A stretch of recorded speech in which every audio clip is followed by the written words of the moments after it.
We're going. What are you talking about today, Jim? High schoolers. In Yeah, particular, this needs to start over. Prohormones. Prohormones. Eat your damn chicken. What about prohormones? Why do we not need to do prohormones if we were 18, Neil? It shuts down your body's natural hormone production, and you're putting synthetic hormones into your body. If you're doing it the wrong way, which most people tend to do because they're effing retarded, for lack of a better word, they end up causing severe long-term health risks. Like, later on they're not going to have any kind of libido. I mean, it's been linked to gynecomastia. What? They might not know what libido is. Sex drive. Sex drive. Sex drive. Yeah. Sex drive. Don't do that. Sex drives. But yeah, so guys, if you want to be able to have sex with your wife, girlfriend, one night stands, whatever, don't do them. And if you do the right ones. Sorry, there's really no right ones. Do them the right way. Also, downside, gynecomastia, bitch tits. It's basically the development of breast tissue in men whenever we have an out of ratio testosterone to estrogen. Not good. It's how we get breast cancer as men, one way. You can actually start lactating like a woman. So if you want milk out your tits. Exactly. So if you want milk coming out your tits, don't do them. Or just do them the right way. It's up to you. Yeah, imagine going to the gym, pumping iron, yelling and screaming like an idiot, and then on top of that you stand up and you got two stains sitting right here on your shirt. Just right on your nips. I'll be the first one laughing at you. Because I know you didn't do your homework. Also, you might hear that DHEA is a natural alternative to hormones or steroids. Yes and no. Your body produces DHEA. DHEA is the most abundant hormone in the body. But since it's more so formed in like the endocrine glands, it's not really a hormone as much of maybe like a prohormone or a precursor to a hormone. So taken the wrong way, taking more of it, it does feed off of like naturally occurring cholesterol, which then pretty much forms into the DHEA, which then goes to andro, which those of you who don't know what andro is, look into it. Mark McGuire is a perfect example. From there, it goes to whatever your body is lacking the most, whether it be testosterone or estrogen. Doesn't really matter too much of what kind of estrogen suppressant you're taking. Can't really do too much about it. It's going to go wherever it needs. Oh, and on top of that, it's not as simple as just popping a nice pill here or sticking a shot there. I mean, you're going to have to defend your body by giving it all kinds of supporting nutrients. Chicken. Yeah. Okay. Well, yeah. For instance, eating crap tons of chicken. Of chicken. We're gonna show you our chicken bucket. Yeah. You have to have a chicken bucket. If you don't have a chicken bucket, just give up. It's coming. It's a lot of chicken. Always pre-cook your food. Makes things a lot easier. Chicken bucket. This thing was about 30 pounds, 25 probably. Yeah. About 25 pounds, but whenever we filled it up, we got probably about 12 pounds left in there. Yeah. 2 hours of just straight forming this chicken up, not including the time it took to season it. So definitely gonna have to say, if you want to do prohormones, you better be dedicated. Oh, and another thing, I don't know if you noticed behind us, but by support, supplements are there for a reason. You're gonna need them. So milk thistle, that's a no-brainer, right? Carbolene. Carbolene. Go get you some carbolene. Yes. Best source of carbs you can ever take. Take 2 to 3 scoops of that hour before your workout. Give you about 150 grams of just nothing but the best carbs for your body. With about a 25, 30 gram protein shake. Your endurance will go through the roof. Yeah. I mean, make sure that you keep your carb intake up. I'm talking about every 2.5, 3 hours. Make sure you're taking in 50, 60 grams of carbs, enough to actually force that nutrients into the muscle tissues. That way you're not just taking in a whole bunch of... Did you stop recording? No, we're good. Shit. Okay. That way you're basically not just taking in a bunch of protein. Your body's not going to be utilizing it. And it gets either pooped out or back into the colon, which we don't want that. We don't. So, Oh, and another thing, what's the common side effect to taking Prohormones? A spike in blood pressure, correct? perfect example. Yeah. He gets probably about 2-3 nosebleeds a day, and it's just like gushing. If you could donate blood through the nose, I would be set. But yes, get yourself some fish oil. Lots and lots of fish oil. Like, I got the vitamin packages that come with fish oil. I take 2 of these on top of that. Each time I take a serving of Prohormones. I mean, CoQ10, right? You're a little mixed up there, Jim. Hawthorn berries. I just didn't want to admit to the fact that I've done Prohormones. Have done. Long time ago. As in not right now.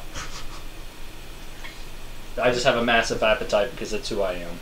And regardless, guys, I mean, even if you want to stay natural, I completely support that. I mean, being natural is definitely a great way to go. Make sure your diet is still on track. Always, always, always make sure you're taking your multivitamin. I take the heart multivitamin just because, for reasons being, basically we've got heart problems that run in my family, but y'all don't care about that. I just like to prevent it. So, regardless if you're 17, 19, 25, 50, doesn't matter. Make sure you're taking your multivitamins, fish oil. I mean, that's going to be the nutrients that your body needs to basically function properly. I mean, it's to help. It's only there to help you. I mean, you're not doing anything bad by taking $20 for 2 months worth of multivitamins. I mean, don't let pride get in the way there, just thinking that you don't need a multivitamin. You need to keep your immune system strong. And let's not forget, too, if you're even going to contemplate taking Prohormones, your intensity's got to be there. If your intensity's not there without the Prohormones, don't think that just because you have the Prohormones, it's going to be there. Yeah, you might get aggravated. You might flip people off more while you're driving. You know, you got the nosebleeds. You might bang 6 times more a day than you normally would. But if you go to the gym and you don't have a routine set up and you're not pushing as hard as you possibly can. I mean, we can get off the Prohormone subject. I mean, we're just kind of going over a little bit of everything. Now it almost sounds like we're promoting Prohormones. Buy tons of Prohormones. Lots. Like boatloads. Nope. Nope. If you want to donate your liver when you're 22 years old, go for it. Yeah. Yeah, at that rate, you might as well just drive your car into a tree, like, tomorrow. Okay, so what about proteins, Neil? Proteins. Concentrates versus isolates. Oh, Jesus. Yeah, considering that nobody seems to understand the concept behind the two, you want to give them a quick breakdown? Concentrate, if you'll notice, I'll give you an example.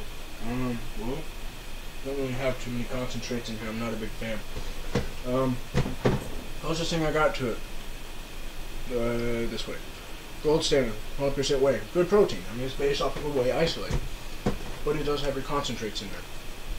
Concentrate is going to be a dairy-based protein, and since the DEA won't allow us to have milk-based proteins in the U.S., when they're making it, it has to be based off of cheese whenever they have to filter it and make everything and all this other stuff. So, therefore, I'm sure you guys have heard of casein protein, that time-release protein. Cheese is very high in casein. Concentrate based off of cheese. Your body does not digest it as quickly and properly as you need to after a workout. I'll use that, say, like before bed, or I'll use it before my workouts, hour and a half before, or just kind of if I feel like I need a little bit more protein with a meal throughout the day. Isolates, easiest way to think of it is whenever they were making it, it becomes, they extract the protein from the whey source to create a very pure molecule. Once again, don't hold me to every single scientific fact here. This is just basic ways to think of it. It's almost like you're getting protein from straight amino acids at that point. I mean, people who are lactose intolerant tend to have an easier time digesting your whey isolates, such as Isopure. Very good one. It's yes. kind of expensive though. Yes. ISO 100, Dymatize. Not bad. I mean, it's a good protein, good price. Dymatize makes great products. If you're trying to bulk, I mean, of course, throw in a mass gainer. Don't spend too much money on mass gainers. I mean, it's mainly there for carbs and calories. I mean, I just think I spent $12 on this thing. It's really about it. I mean, you don't need to get too in depth with everything. I mean, I just have a bunch of stuff here just because do a little bit more training, but. So what's the fail-safe method for making sure you're picking up something that claims to be an isolate? You verify right away that it is actually an isolate, because there are those instances, we won't name brands, where they claim to be an isolate, but in reality they're more concentrate based than an isolate. Let's see if I can get this right under the camera. Always look underneath the ingredient label where it says other ingredients. That first ingredient listed, you'll see it says whey protein isolate. That's how you know what the protein is based off of. I mean, you'll see a lot of companies that have claims of a blend, which this is a very good pre-workout, by the way, Hemo Rage Nutrex. There's a whole blend, and it'll tell you the amount of that blend, but every ingredient, it does not tell you what it really contains, how much of. So pretty much in the order of top to bottom is what it consists the most of. Exactly. So when in doubt, you're at GNC or somewhere, hopefully not Walmart, buying your protein. Look at the back of it, other ingredients right there. If it starts off as whey protein isolate, you've got an isolate in your hand. If it starts off as a concentrate, you've got a concentrate. So what's the duration for digesting a isolate shake, and why is that important to post-workouts? Post-workout, I mean, it's just very clean, very pure, very fast absorbing. I mean, I'm sure everybody's heard that you have a 30-minute to an hour window The golden after hour. you work out to basically take in your protein shake. I mean, we're getting a little crunched on time here, so we'll, I guess, try and wrap it up. Yeah? Yeah, why not? Okay. Basically, it's just your immune system is pretty much shot after you're working out. I mean, the receptors in your muscle tissue throughout your whole body, they're just thriving for as much nutrients as you can get. So you want to make sure you take in a lot of carbs, a lot of protein, not too much. I mean, even after your workout, whenever your body's just spent, I mean, you can only take in so much. So, I mean, typically around like 40 grams, more than what you would normally take in. With say like 50 to 75 grams of carbs. I mean, those carbs, it's definitely going to help drive the protein into the muscle tissue, so once again you're not going to be wasting it. It's almost, in the same sense, almost a way of spiking insulin without using sugar and becoming diabetic, because you're not going to be storing that sugar to glucose. And make sure that you understand when Neil says carbs. Good carbs. Complex carbs all the time. Don't eat ramen noodle soup within that hour of working out and say that you got your carbs, unless you want to start sticking needles in your stomach, because you become, hypoglycemic, or worst case scenario, you get diabetes. You don't want that. So, when we talk about carbs, obviously, any kind of, any kind of powder-based carbs that you can throw in with a protein shake, yes, definitely. Whole foods are always the best way to go, but supplements are there for a reason. I mean, if you've got a 30-minute window and your gym's 40 minutes away from home, you're going to need to take that there at the gym.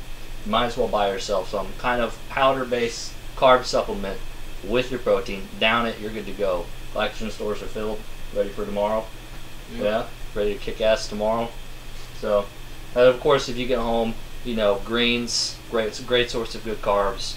Brown rice. Be smart about what you buy. That's it. That's it? Alright, that's it. We'll attach an email to this later on. And I'll make more faces later.